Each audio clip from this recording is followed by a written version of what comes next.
We want to go now to former Republican vice presidential nominee Jack Kemp. He is co-director of an organization called Empower America.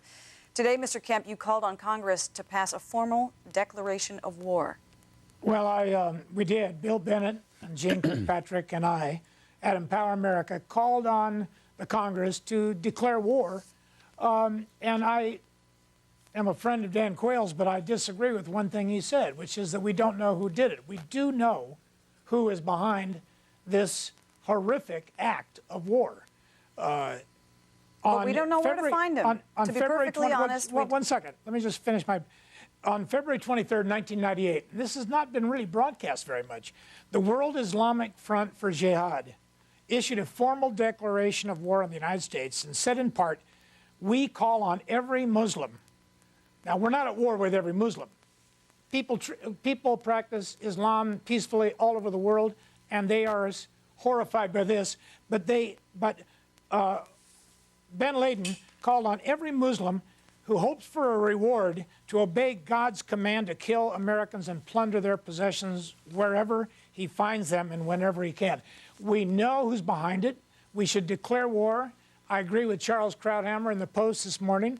It will allow the American people to recognize the seriousness of this effort. Number two, it will give the president and the national authority enough authority to do what is necessary. And thirdly, the War Powers Act only gives the president 30 to 60 days. This will give the president the right to conduct a war on behalf of the democracies, not only here and in Israel, but throughout the world, upon whose very fabric of Western civilization has been attacked by this crime. Then let us talk about specifics. All right. We don't really know where Osama bin Laden is. He has a remarkable ability to escape anytime we get close. We may be able to bomb some of his camps, but by the time we get there, he's long gone.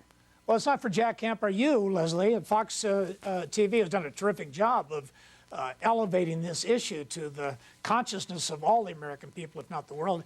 But we have a tremendous intelligence gathering, albeit this was a huge intelligence mistake, in my opinion. With all of the money we spent, we do not have the men and women on the ground in human intelligence to do the work that has to be done. But nonetheless, we're going to find out where he is, and any country that harbors and sustains and supports terrorism, we have to engage in a war against the very life of Western civilization. All right. Former Republican vice presidential nominee Jack Kemp, also co-director of Empower America. We thank you very much for being with us tonight. Continuing to watch the pictures in Lower Manhattan now. Excuse me.